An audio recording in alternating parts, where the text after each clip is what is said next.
Hey, Happy Monday, guys. happy Monday and happy Father's Day, Winston, and all the other fathers out there. I hope you had an amazing Father's Day. Thank you for Say all that that. you guys do for your kids. It's amazing. Say that. Say that. So, if this is your first time with us on Say That channel, welcome. On our Monday rundowns, we love to talk about all the things that we don't get to talk about on our Wednesday show, where we focus more on business and things like that on Wednesdays. But on Mondays, we get to talk about all the other things that Winston and I have questions about. And you guys have some great topic questions. Keep bringing them in, they're really great. And so we love to go to other content creators, other thought leaders in the subject area, and also learn from them. So we're all learning together.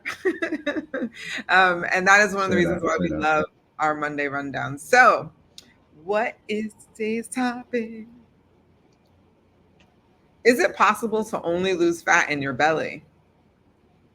Hmm. I'm just going to get it Great out of the way question. now. In my belly. You guys knew it was gonna come. It's gonna go. So, okay. For those of you that don't know, I do not have a background in overall health Personal or health. Yeah. my background is in genetics. So I am super curious to hear what Winston has to say about this, as his background is several years, what, like over 10 years now, right? In 12 or 13. And I mean that's just as a I guess licensed or I guess certified personal trainer, but just I'm just fitness obvious for yeah. 30 some years just in college and things like that. So to answer this question, the answer is no. That's not. I know someone disappointed. I know, right? But the answer is no. And interesting, and that's actually a really good thing. Your body doesn't essentially gain, and I want to first, I guess, a caveat. There may be people out there who are listening who have a specific or a certain genetic Mm, um, something going on with their genetics. I don't want to call it a deficiency or anything like that, but they may just have certain things going on with their genetics. So some of what we may share or even what we may see today, and I know we're going to check out some content, may address this. So those people, this information may not apply simply because they may have something going on with their hormones where their bodies produce certain things in areas or they put fat on in certain areas. So again, this does may not apply to everyone, but for the majority of us the answer is no, because our body does not specifically put on fat in any area. As we gain mm, fat, we usually gain fat as a whole. Now, you people may hear that and say, "Oh, but I see it in this area mostly. I don't see it, or I'm not unhappy with the fat I am putting on in other areas." Some mm, people like larger legs, things like that. So there's some people who their body puts fat in certain areas and they're actually big fans of that. But they also are gaining fat in other areas, and that's where I think to this question, that's what people are thinking about. And so yeah, you put on fat as a whole in your entire body, but we usually see it, or many of us hold fat on in a way that we are not pleased with in an area. Many women, it's around their hip area and in their lower abdominal area, or that tire. You call it the what's the thing you go down the river in? Oh my god. tube. Thank you. The inner tube area, like that lower abdominal area. So it's like that I've inner heard it tube. called the fupa. Yes, it is also been it has also been called that. That's pretty funny. I But yeah, um I did not know what that meant until recently. oh yeah, yeah. That's funny. There's some other non. I mean, I know we curse and stuff, but there are other names that we won't get into today. But yeah, It should be called the go ahead. maybe fuba, fat underbelly area. Oh yeah, you could be called that. That's funny as well. Fuba, yeah, there we But go. yeah, the answer to this is, for all your crunches and, again, some of those things are going to help just with your overall fat loss. But if you aren't focused on um, I guess, a total body transformation, it's highly unlikely. And again, some people may resort to, or use science. They may obviously go and get liposuction, different things like that. Those things aren't what we're referring to. We're talking about natural, Natural. or even supplemented, because you can obviously take fat burners and different like that. Again, the whole idea is you're losing fat as a whole, and so you are probably going to see a lot of that fat leave an area. And that's what I would have to say. What were your thoughts on? For the genetics expert on here, I will just add that would be like it's almost like a genetic predisposition, probably inherited. So how your mother or father, like when they Oh, started that's to right. gain weight, yeah, like Mhm. or lose it, like where it left last or where it started first is probably going to be the same for you. Um, so something to consider. But to Winston's point, Okay. yeah, like it's like a genetic predisposition or like something that's like passed down throughout the family. You probably inherited where most of your fat is. Can I speak to that Mm, just really, and to that point, and some of that, and there have been studies now where some of what you just described is more about the person's environment and not their actual body chemistry. What I mm, mean is they're watching that parent, or parent, or whoever is raising them, consume a certain amount of food. They're being given only the option of a certain amount of food, and that what you just shared is, I don't know, paradigm, but it is a thought that's out there, and it keeps people who aren't necessarily what you said. There are people who are having, but many people diagnose that without obviously meeting with someone like you, so they have no real idea of what they're saying is factual. They've not gotten any blood work. And I Go think ahead. you and I are talking about two different things, but I'm so glad you brought it up because somebody might have interpreted what I said to be what you are getting at, which is true. And Oh, that's not oh, what I'm saying. So okay. I'm So glad what you are you brought that describing? up. Yeah, because that is true. And the genetics world is full of that. Like they're like, how come diabetes seems to be like inherited? And we're like, not There really. we It's more go. Well said. environmental because Yes, it's like how your family ate and what they ate and stuff. And that's it exactly seems what like I'm it's talking about. inherited, Okay, but it's go. really environmental. So what I'm saying is like like let's say you start exercising because you're like, whatever my parents have, whatever, like I'm just gonna do my own thing. But let's say your parents went through a similar thing, right? And they were like, you know what, forget what my parents said. So your grandparents, like, I'm gonna Hmm. like go out here and be the healthiest version of what I can be. And so what I'm saying is they Hmm. do all the things. And the last place where like the belly fat, or not that I shouldn't say belly fat, the last place where the fat seems to like stick around or whatever, right? That part might be the inherited part. So if it was the last place is like the arms for your parents, it might be the last place for you too, is what I'm saying. So Ah, yeah. Okay, okay, okay, okay, okay. yeah. So it's Yeah, it's that's not about cell that makeup and how your body holds fat. No, no, that part, it makes right, sense. right. Yes, that makes sense. Well, yes. Because I've So seen now that we children went who are that shaped like their parents. Yeah, I get it. right, right, right, right, right. So now that we've been through that rabbit hole, let's see what some other folks have to say about this. I'm really curious. So we're back with the mind and body health group. Yes. And let's see what they have to say. So here we go. Um,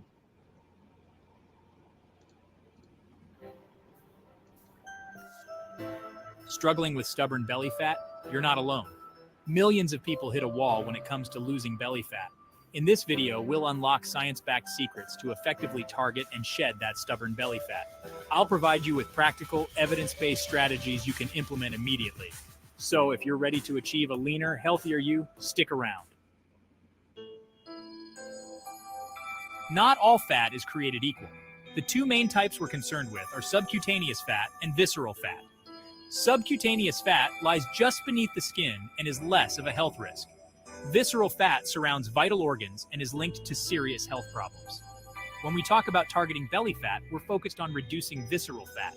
The good news is that visceral fat responds well to the right lifestyle changes. By adopting a balanced diet, regular exercise, and effective stress management, you can reduce both subcutaneous and visceral fat. Improve your overall health and physique. Doing endless crunches won't magically melt away belly fat. Spot reduction is a myth. Ab exercises strengthen your core but don't burn fat directly from your stomach. To reveal sculpted abs, focus on overall fat loss with a holistic approach. Incorporate cardiovascular exercise, strength training, and a balanced diet to reduce fat across your entire body. Nutrition plays a pivotal role in shedding belly fat. Focus on consuming whole, unprocessed foods like fruits, vegetables, lean proteins, and healthy fats. These foods keep you feeling fuller for longer, reducing cravings and overeating. Limit processed foods, sugary drinks, and excessive unhealthy fats. Sustainable changes to your eating habits are key, not restrictive fad diets. Let's talk about building a fat loss diet that works for you. There's no one-size-fits-all approach. The plate method is a helpful starting point. Half of your plate should be non-starchy vegetables like broccoli or spinach. The other half is divided between lean protein and complex carbohydrates. Choose lean protein sources like chicken breast or tofu. For complex carbohydrates, opt for whole grains like brown rice or quinoa. Protein is crucial for losing belly fat and achieving a toned physique. It helps build and repair muscle tissue, boosting your metabolism. Muscle burns more calories than fat, even at rest. Protein also regulates hunger hormones, keeping you fuller for longer. Include a source of protein with every meal and snack. Nutrition lays the foundation for fat loss, but exercise maximizes results. High-intensity interval training, CHIAT, is effective for burning fat. It involves alternating between intense exercise and brief recovery periods. Strength training exercises build muscle mass, boosting metabolism. Compound exercises like squats and push-ups maximize calorie expenditure. Sleep plays a significant role in your health and fitness goals. Sleep deprivation disrupts hormone balance, increasing belly fat storage. Aim for 7 to 9 hours of quality sleep each night. Prioritizing sleep supports your fat loss journey and overall well-being. There you have it, the science-backed strategies to shed stubborn belly fat. Adopt a holistic and sustainable approach that prioritizes your well-being. Subscribe to Mind and Body Health 101 for more health tips and guides. Implement these strategies consistently and be patient with yourself. Here's to a healthier, happier you. Don't forget to hit the subscribe button and join our community at Mind and Body Health 101 for more health and wellness content. So you were right. They didn't tell us anything different from what you said, which is supportive and confirms the original thoughts. I'm really curious. The one thing that I've heard people say, and it's funny, Winston, you and I haven't really talked about this much, but I'm curious, how do you feel about HIIT training? Do you feel like it does what they said, overall it's good for metabolism and overall body fat loss? Yes. Yes, and someone's awareness, it's almost like going for a run, and this is so interesting, but if you are someone who's using running as a way to keep your body fat down or to lose weight, it's one of those things where if it's something you like to do, I think we used to talk about this in the past, especially when we were really pushing Secret, just how your love of salsa dancing, and how for you can use that, and many people should find the thing that they like to do to get up and move and use that as their form of cardio. It's not to say that you can't add in other forms of cardio, but if you can find something that you enjoy doing anyway, people who like to go on walks, you can maximize something like that. You can turn it into something that's more effective for your fat loss goals. We can set parameters. Hey, I want you to walk this far. Hey, I want you to walk this far, this fast, things like that. So you can take little things. Hey, with you with dancing, I'll say, hey, Janelle, you may dance this long. Let's take it up a notch because your body's burning this much fat with the amount of dancing you're doing. It's just taking things that you like to do and making it hit, if you want to call it that way. So it's you'd be just a little bit more intentional. The turns would be a little bit harder, just things like that kind of just shift the current mindset you have about something you do for fun and leisure into something that's more effective to helping you burn fat. Now, to your original question about HIIT, it does work, but there are people who will do that and not recognize that it's not going to fix the diet portion. Or HIIT training doesn't compensate for that, because you can't, and you've probably heard this, you can't outwork a poor diet or a bad diet. And many of us who think, oh, I'm not on a diet, the term diet has been so misused. Your diet essentially means whatever your general eating habits are like. Many of us are all on, almost not many, all of us are on some form of a diet. It means you consistently eat or eat a majority of your food. You have a vegan diet. Majority of your food falls under some window of, I eat these things often. And if your diet is producing a physique that is not conducive to the one you're happy with, then you can start modifying that and add in, like you said, hit training or other forms of training. But if you think, oh, I'm just gonna do some hit, I'm gonna run 20 and da da da da, but my diet and those things I haven't shifted, you're not going to get maybe as much of a result. And only because you must continue the hit training. Your body is going to continue to need to respond to that stimulus in order to produce the results you're looking for. So if you're somebody who's like, oh, I'm going to start running and do hit for a few weeks to burn the fat, that's great. And then your body's going to go, where's that hit training where I still don't need this? You know what? Let's continue to go back to storing that fat that we were holding on to, or those excess calories, because we no longer need to burn it the way we were before. And that's how your body treats things like that. So hit training is great, but if it's not something that you'd like to adopt as a lifestyle change, I personally don't recommend it for a lot of people, unless they're aware, hey, I'm going to do this to lose some fat, and then when I get off of it, I'm probably going to put back on some of the fat. Just naturally, my body won't be burning the excess calories, so it will just store it. Because the body's not treating it like I think how we do. It's like, oh, it thinks McDonald's is bad. No, it just stores calories. It's just storing calories. It's not treating it like how our mind treats things. Good, bad, things like that. Your body, and we won't go too far down that, but your body does not respond to things like that. I just learned something. Actually, it was with a gentleman from Diary of the CEO who just debunked the whole calorie thing. And it's not the first time I've heard this, but he goes, you're reading things and your body doesn't recognize calories.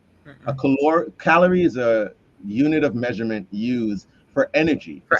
Your body recognizes. And I heard that and I was like, but you're reading packages and there's everywhere now. It's literally calories for food is everywhere, but your body doesn't break it down that way. So it made me just think about the whole idea of people who are, I build programs for people around how many calories they should. So it completely changed just how I looked at that, that whole idea, that whole system. It's fascinating.